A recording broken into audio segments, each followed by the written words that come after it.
Bismillahirrahmanirrahim. Assalamualaikum warahmatullahi wabarakatuh. Innal hamdalillahi nahmaduhu wa nasta'inuhu wa nastaghfiruh wa na'udzu billahi min shururi anfusina wa min sayyiati a'malina.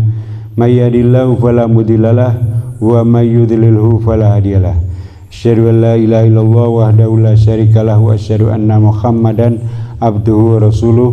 Allahumma sholli ala Muhammad wa ala alihi wa sahbihi ajmain.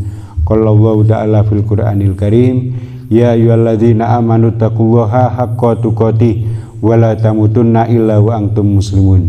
Ya ayyuhan nasu ubudu rabbakumul ladzi khalaqakum min nafsin wahidah wa khalaqa minha zawjaha wa bassa minhuma rijalan katsiran wa nisaa wa taqullaha alladzi tasaaluna bihi warham innallaha kana 'alaikum raqiba.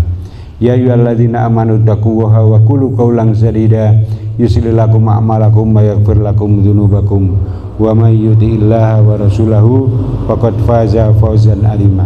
Amma ba'd. Jamaah kuliah subuh yang semoga dimuliakan Allah, alhamdulillah kita masih dipertemukan dalam kesempatan pada pagi hari ini di akhir tahun Masehi ya. Kita semoga tidak terlarut, tidak ikut-ikutan dalam kegiatan-kegiatan yang tidak berguna, karena perbuatan-perbuatan yang sia-sia itu akan nanti menjadikan waktu kita juga sia-sia, dan itu semua akan dipertanggungjawabkan di hadapan Allah. Lebih baik kita mengkaji satu kitab Riyadhus Shalihin ya. Ini adalah kitabnya orang-orang soleh yang di dalamnya ada banyak ayat-ayat dan juga hadis-hadis yang bisa kita ambil manfaatnya. Jamaah kuliah subuh yang semoga dimuliakan Allah, kemarin kita telah mengawali dengan cerita Ka'ab bin Malik yang tertinggal atau tidak ikut dalam kegiatan perang Tabuk. Maka kemudian ketika Rasulullah SAW sudah sampai Tabuk dan menanyakan apa yang terjadi, ternyata kemudian Ka'ab bin Malik itu istilahnya dibuli oleh salah seorang ya, yang mengatakan bahwa beliau terhalang oleh satu pakaiannya dan sibuk melihat kedua sisinya. Maka ini dikatakan oleh sahabat yang lain bahwa itu adalah tidak benar. Sungguh celaka apa yang kamu katakan, karena kita tidak mengenal beliau yaitu Ka'ab bin Malik kecuali beliau dalam keadaan benar.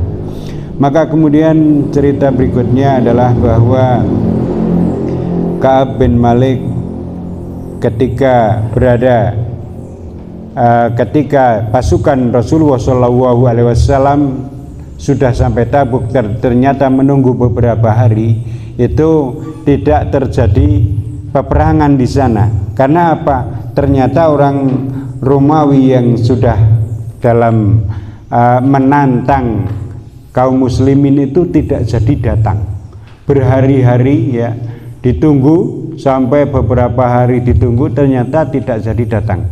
Jadi takut oleh kedatangan Rasulullah beserta orang muslim pengikut Rasulullah SAW, dan sudah menyambut, kalau lu jual gue beli. Maka kemudian datangnya rombongan Rasulullah SAW sampai di Tabuk, dan ternyata tidak jadi datang itu kaum Romawi yang menantang pasukan Rasulullah SAW. Sehingga kemudian ketika terdengar mau pulang, timbul rasa kesedihan Rasulullah. Ka'ab bin Malik, wah ini sudah hampir pulang ini Rasulullah, apa yang kemudian harus saya katakan agar Rasulullah menerima alasan yang saya kemukakan ini. Apa yang kemudian harus ya saya katakan. Maka kemudian Ka'ab bin Malik ini mendatangi keluarganya untuk kemudian minta pendapat apa yang harus saya katakan. Dan ketika pada pagi harinya Rasulullah SAW datang betul, dan beliau Rasulullah itu ketika datang itu memulai kedatangan dari safar itu tidak langsung ke rumah, tetapi langsung menuju masjid, kemudian sholat 2 rakaat. Kemudian setelah sholat 2 rakaat terus menghadapi pada orang-orang, ya. Dan pada saat yang demikian maka datanglah orang-orang yang tidak ikut berperang. Mereka mengemukakan udurnya, menyampaikan alasannya, kemudian Rasulullah menyumpahnya, ya, membaiatnya, kemudian memohonkan ampun, menerima alasannya secara zahir yang dikatakan, dan menyerahkan urusan batinnya yang sebenarnya itu kepada Allah. Maka dalam apa yang dikatakan Ka'ab bin Malik itu sampai 80-an orang yang datang ke depan Rasulullah untuk menyampaikan. Dan Ka'ab bin Malik menyatakan orang-orang ini tidak berkata yang sesungguhnya, ini orang-orang munafik. Sampai kemudian aku datang, ya, Ka'ab bin Malik itu datang menyampaikan kepada Rasulullah. Kemudian ketika Ka'ab bin Malik memberi salam pada Rasulullah, Rasulullah hanya dengan tersenyum, ya, tersenyum tapi dengan senyum kemarahan, ya, jadi bukan senyum kebiasaannya, ya. Ketika Rasulullah tersenyum itu wajahnya itu digambarkan seperti bulan purnama. Jadi saking gantengnya Rasulullah, kemudian saking wibawanya, ya, saking wibawanya, kemudian orang sahabat-sahabat melihat ketika Rasulullah tersenyum itu seperti bulan purnama. Nah, pada peristiwa ini Rasulullah ketika diberi salam oleh Ka'ab itu kemudian tersenyum dengan senyuman kemarahan, ya. Kemudian Rasulullah bersabda, kemarilah kamu. Maka kemudian ketika duduk terjadi dialog, apa Rasulullah melanjutkan, apa yang menyebabkan engkau tidak ikut berperang? Bukankah engkau telah memiliki kendaraan, bahkan 2 kendaraan?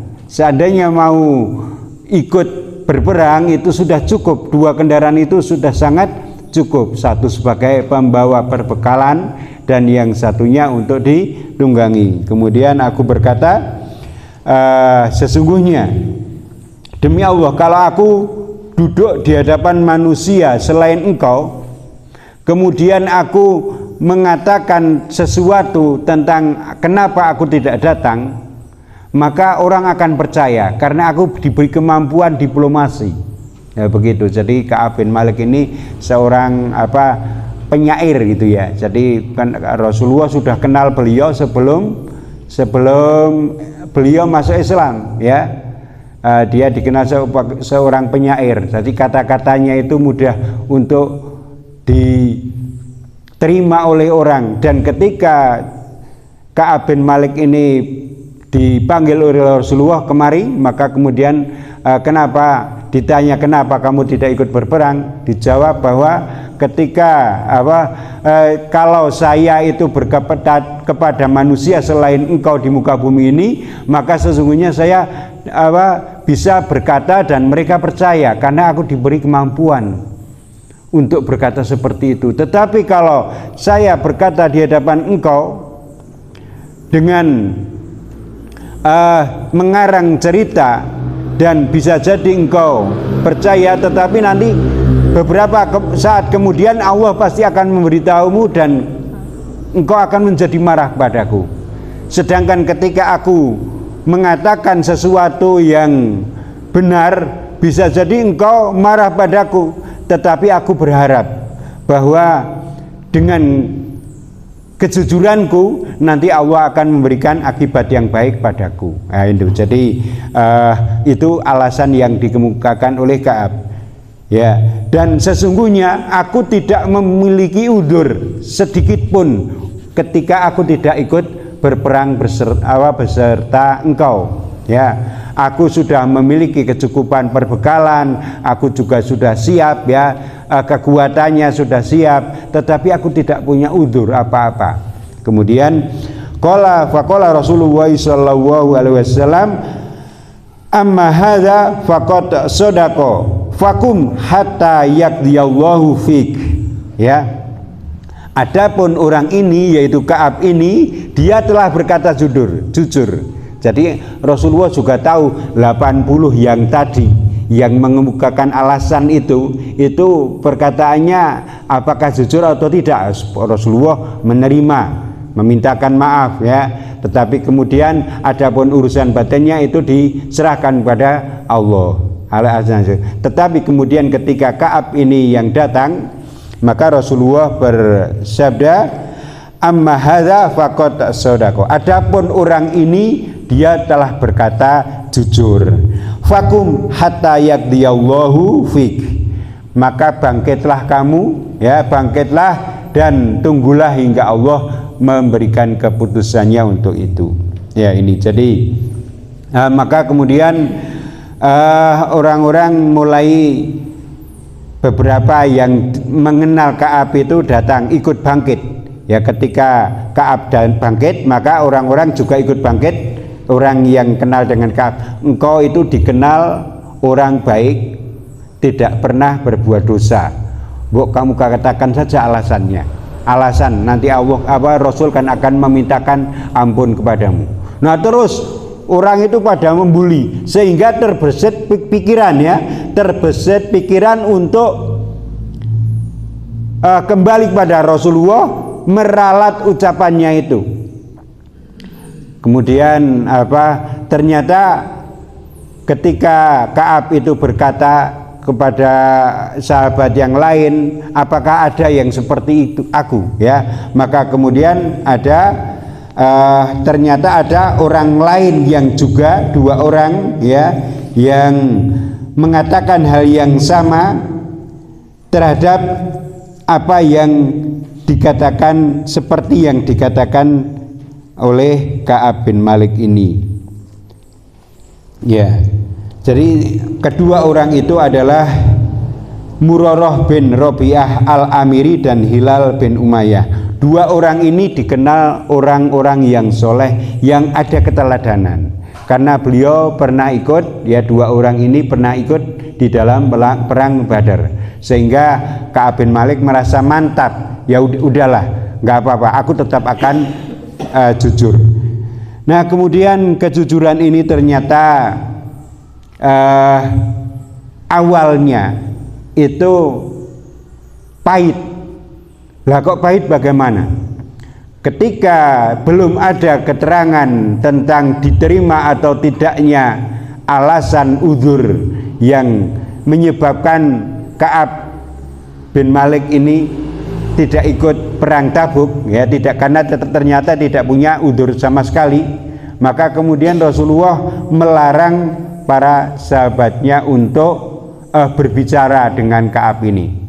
Bayangkan, kita tidak disopo aruh, ya, sudah biasa kita kenal dengan, ya, Pak Udi, Pak Tami, ya, ketemu menengwai.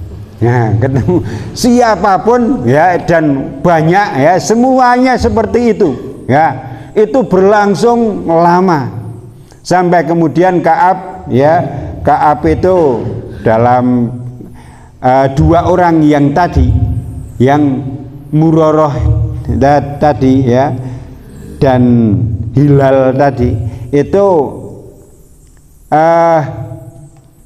ketika dihukum tidak orang tidak berbicara itu, kemudian beliau sangat sedih sehingga menangis terus. Nah, Ka'ab ini mencoba untuk lebih tegar, karena lebih muda, dia juga ikut kegiatannya sholat berjamaah, tapi sok melirik Rasulullah. Apakah kemudian nek dong salam Rasulullah ke bibirnya bergerak atau tidak?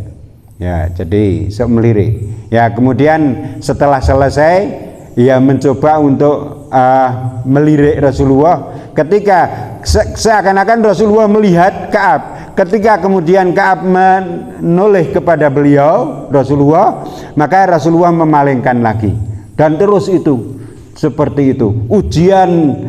Ujian seperti itu terus berlangsung. Maka kedua orang teman Ka'ab tadi stres, menangis terus sampai akhirnya sudah bersekian hari datang utusan Rasulullah, bukan kemudian untuk menyampaikan kabar bahwa sudah diterima, tetapi Rasul menyuruh engkau untuk menjauhi istrimu. Jajal, bagaimana perasaannya kalau seperti itu? Nah, kemudian Ka'ab berkata kepada utusan Rasulullah ini, apakah aku disuruh menceraikan? Tidak, tetapi disuruh menjauhi, artinya tidak menggauli. Kemudian Ka'ab karena masih muda, takut ya kalau terjadi sesuatu, melihat istrinya kok lama-lama kok kemudian pulang setelah selesai mandi kok tambah bagaimana, kan takut begitu. Akhirnya Ka'ab menyuruh istrinya, sudah kamu kembali dulu kepada keluargamu sampai kemudian nanti Rasulullah memberikan keputusannya. Kemudian demikian juga pada sahabat Nuroroh dan Hilal tadi, itu juga disuruh untuk menjauhi, tetapi istrinya kemudian minta izin kepada Rasulullah untuk tetap bisa merawat, ya, tetap bisa merawat. Karena kemudian sudah uzur, usianya sudah tidak mungkin untuk punya keinginan, tidak ada yang merawat, maka minta izin dan diizinkan. Dan keluarga dari Ka'ab pun juga menyarankan agar Ka'ab melakukan hal yang sama. Nah, Ka'ab tidak mau, karena saya ini masih muda, ya, saya tidak seperti dua sahabat yang lain yang keperluannya masih dibantu oleh istrinya. Saya bisa melakukannya sendiri dan saya takut kepada hal yang lebih parah, ya, saya menggauli istri padahal sedang dilarang. Nah, dalam kondisi seperti itu justru ada cobaan yang lain. Cobaan yang lain itu adalah dari Raja Ghazan. Raja Ghazan itu ya wilayahnya di Saudi Arabia, ya, tetapi dia beragama Nasrani. Mengutus seorang petani pedagang sayur begitu di pasar, mengatakan mana yang namanya Ka'ab, ya, kemudian ditunjukkan dan kemudian di depan Ka'ab menyampaikan surat, dan Ka'ab bin Malik ini bisa baca tulis sehingga langsung bisa membaca suratnya. Ternyata bunyi suratnya bahwa sungguh engkau telah diberikan sikap yang kurang pas untuk kamu, sedangkan Allah saja tidak seperti itu, ya. Dalam suratnya, amma ba'du, telah sampai berita pada kami bahwa sahabatmu itu telah bersikap terhadapmu, memboikotmu, padahal Allah tidak menjadikan engkau berada di negeri yang hina ini untuk disia-siakan, maka mari bergabung saja denganku. Ya, ini tawaran itu, timbangane kamu nang kene, ya, disia-siakan, ora disoparuh, yo datang saja kepadaku, ya. Nanti akan aku berikan sesuatu yang lebih, ya. Ini kemudian tawaran ini oleh Ka'ab, ini adalah cobaan. Beliau sadar betul ini adalah juga cobaan, ya. Kemudian surat yang ada tadi tidak disobek, ya dibawa ke tungku pembakaran, akhirnya dibakar. Ya, ini adalah cobaan. Hingga pada malam yang ke-40 ya. Sampai yang ke-40 itu kemudian yang peristiwa yang ke-40 itu sampai ini selama 50 ini didiamkan ini.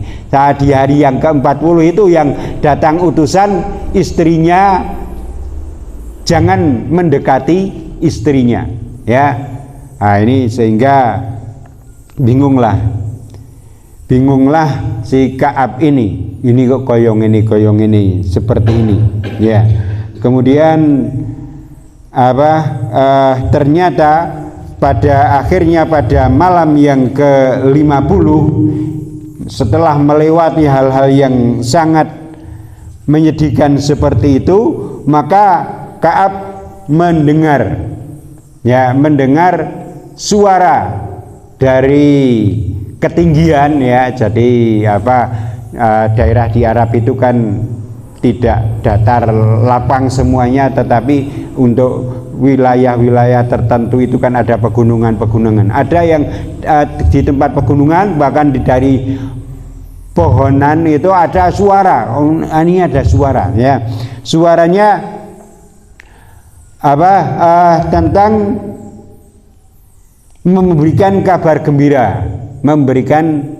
gembira kepada Ka'ab. Wahai Ka'ab ya, maka bergembiralah ya, bergembiralah kamu, ada kabar gembira.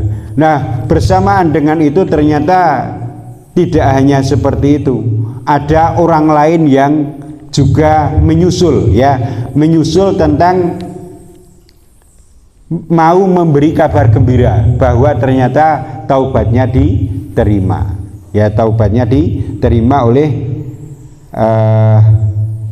Allah melewati Rasulnya. Jadi ini adalah sebuah kabar gembira. Bergembira dengan kebaikan yang digambarkan sejak pertama kali kamu mengenal Islam. Jadi ada dua kegembiraan bagi Ka'ab, yaitu yang kegembiraan yang pertama adalah kegembiraan ketika mulai kenal dengan Islam, dan kemudian kegembiraan kedua adalah kegembiraan ketika ini taubatnya diterima. Kemudian Ka'ab bin Malik ya, ini berjanji dengan kabar gembira ini untuk tidak akan berkata selain kejujuran ya. Jadi ini Ka'ab bin Malik merasa sangat gembira akan kabar gembira bahwa taubatnya diterima oleh Allah Subhanahu wa ta'ala. Dalam suatu riwayat ya, bahwa kedatangan Rasulullah dari Tabuk tadi itu, annan Nabi sallallahu alaihi wasallam kharaja fi ghazwati Tabuk yauma khamis wa kana yuhibbu ayyakhruja yaumal khamis, bahwa Rasulullah berangkat dari perang Tabuk pada hari Kamis dan beliau senang menyukai berangkat pada hari Kamis. Jadi berangkatnya itu hari Kamis, dan beliau tiba dari safar itu melainkan pada waktu siang, jadi pada waktu duha. Beliau memulai dengan masjid. Nah, ini ada hal yang perlu kita bisa ambil beberapa manfaat dari peristiwa ini, bahwa ketika kita dari safar itu ada amalan sunnah yang jarang orang melakukan ya. Kita biasanya kalau safar itu langsung saja menuju rumah, apalagi wis di telepon-teleponan dengan orang. Bapak tumbaskin opo, kita kan mesti mampir kemana dulu sampai kemudian ke kampung halaman ya, yang dituju yang pertama adalah rumah ya, karena wis telepon-teleponan apa mana wis langsung minta dipeduk ya. Kita safarnya pakai bis ya, dijemput aku di Bakedung, kalau saya tuh jemput ya, tidak mungkin akan mampir masjid. Tetapi kebiasaan Rasulullah SAW ketika pulang dari safar itu yang dituju adalah masjid dulu dan kemudian melakukan sholat 2 rakaat, kemudian pulang. Nah, ini cerita tentang Ka'ab bin Malik ini ternyata banyak sekali hikmah yang bisa kita ambil. Yang pertama mungkin dari peristiwa Ka'ab menunda-nunda kebaikan. Ya, jadi kebiasaan menunda-nunda kebaikan akhirnya benar-benar tertinggal.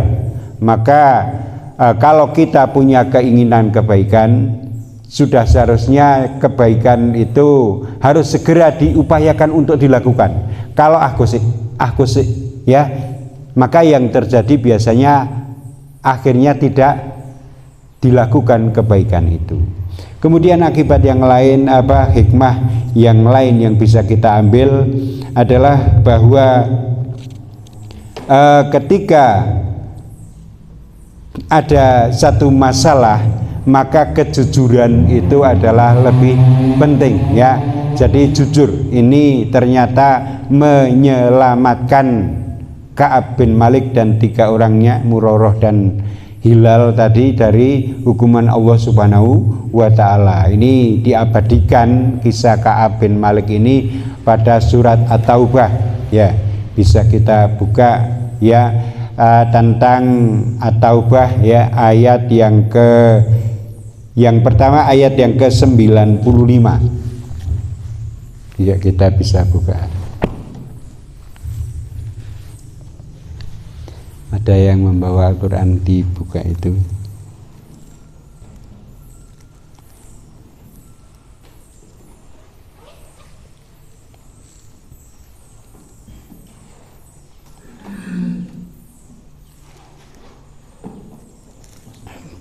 Surat yang ke-95 itu dulu.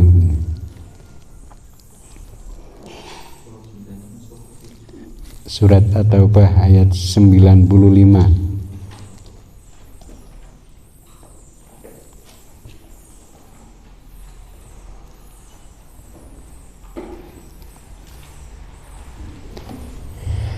A'udzubillahi minasyaitonirrajim. Sayakhlifuna billahi lakum idzan qalabtum ilaihim litu'ridu anhum fa'aridu anhum innahum rijsun wa ma'wahum jahannam jazaa'an bima kanu yaksibun. Ya, mereka sayakhlifuna billahi, mereka akan bersumpah dengan nama Allah, lakum, bagi kalian, idzan qalabtum ilaihim litu'ridu anhum fa'aridu anhum. Ya, apabila kalian nanti kembali kepada mereka, agar kalian nanti berpaling kepada mereka, ya, maka berpalinglah dari mereka. Innahum rijun, karena sesungguhnya mereka itu kotor. Wa ma'wahum jahannam, dan tempat tinggal mereka kembali adalah neraka jahanam. Jazaa'am bima kanu yaksibun, dan itu adalah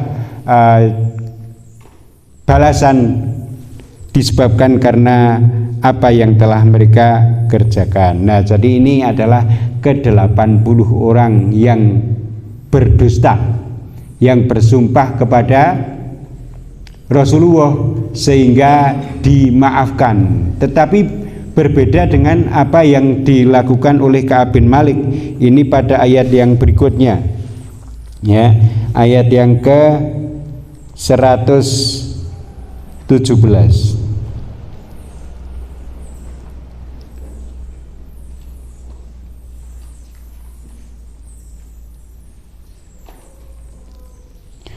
Laqad taballahu 'alan nabiyyi wal muhajirina wal ansari alladzina tabauhu fi sa'atil usrati mim ba'di ma kana yazighu qulubu farikim bihum summa taba alaihim innahu bihim raufur rahim. Sesungguhnya Allah telah menerima taubat Nabi, orang-orang muhajirin dan orang-orang ansor yang mengikuti Nabi dalam masa kesulitan, setelah hati segolongan dari mereka hampir berpaling. Kemudian Allah menerima taubat mereka itu. Sesungguhnya Allah Maha Pengasih lagi Maha Penyayang. Wala salasati alladzina alladzina khulifu hatta idza dhaqat alaihimul ardu bima rahubat wa dhaqat alaihim anfusuhum wa dhannu alla mulja'a minallahi illa ilaihi summa taba ilaihim liyatubu innallaha huwat tawwabur rahim. Dan terhadap 3 orang yang ditangguhkan penerimaan taubat mereka hingga apabila bumi telah menjadi sempit bagi mereka, padahal bumi ini luas, dan jiwa mereka pun telah sempit pula terasa oleh mereka, serta mereka telah mengetahui bahwa tidak ada tempat lari dari siksaan Allah melainkan kepadanya saja. Kemudian Allah menerima taubat mereka agar mereka dalam keadaan taubatnya. Sesungguhnya Allah Maha menerima taubat lagi Maha penyayang. Ya ayyuhalladzina amanu taqullaha wa kunu ma'as shodiqin. Wahai orang-orang yang beriman, bertakwalah kepada Allah dan hendaklah kalian bersama orang-orang yang benar. Nah, ini adalah ayat-ayat yang berkaitan dengan peristiwa Ka'ab ini. Jadi 3 ayat ini turun berkaitan dengan peristiwa Ka'ab bin Malik. Jadi Allah menerima taubat ketiga orang itu. Tetapi orang-orang yang lain yang hanya beralasan saja, ini pada ayat yang ke-95 itu, bahwa bisa jadi mereka itu bersumpah agar engkau ridho, tetapi ketika engkau ridho, Allah tidak ridho, dan jahanam adalah tempat kembali, ya, bagi orang-orang yang berdusta tadi. Oleh karena itu, kejujuran itu merupakan satu hal yang penting diusahakan, ya, diusahakan dan dilakukan, karena sifat jujur itu ternyata dicontohkan oleh Ka'ab bin Malik, meskipun kemudian harus mengalami masa ujian yang sangat, ya, selama 50 hari 50 malam tidak disopo harusnya sedino pisan wae, ya. Kepeduk Pak Kamto meneng wae, peduk Pak Joko meneng wae, kepeduk Pak Tami meneng wae, Pak Tami meneng wae, ya. Kepeduk sapa kok meneng wae, bahkan karo bojone kon ora nyepak. Bagaimana ini? Selama 50 hari 50 malam. Dan ternyata ini pada ayat yang ke-119 ini Allah berfirman, wa kunu ma'as shodiqin, ya, maka bersamalah dengan orang-orang yang benar, ya, meskipun sedikit tetapi kok benar, ya diikuti, jangan ikut-ikutan yang banyak, ya, kalau yang banyak itu adalah kesalahan. Jamaah yang dimuliakan Allah, mungkin kita akhiri cerita Ka'ab bin Malik ini, kita bisa mengambil banyak manfaatnya, dan itu adalah di antara manfaat yang sedikit, ya, sedikit dari yang banyak itu, ya, bahwa kalau kita punya niat kebaikan maka jangan ditunda-tunda, ya. Kemudian kalau ada masalah maka berkata jujur itu lebih baik, dan bagi Allah itu adalah nanti kunci keselamatannya. Jangan mencari keselamatan sesaat tetapi nanti berakibat yang tidak baik, ya. Lebih baik yang jujur meskipun kemudian nanti selamatnya itu di akhir. Kulil haqqa walau kana murron, ya, katakanlah yang jujur yang benar itu meskipun akibatnya itu tidak baik, tetapi nanti di kemudian hari insya Allah dan pasti kebaikan akan didapatkan karena berkata jujur. Ini aja mungkin yang bisa saya sampaikan. Mohon maaf atas segala kekurangan. Subhanakallahumma wa bihamdika asyhadu an la ilaha illa anta astaghfiruka wa atubu ilaik. Wassalamualaikum warahmatullahi wabarakatuh.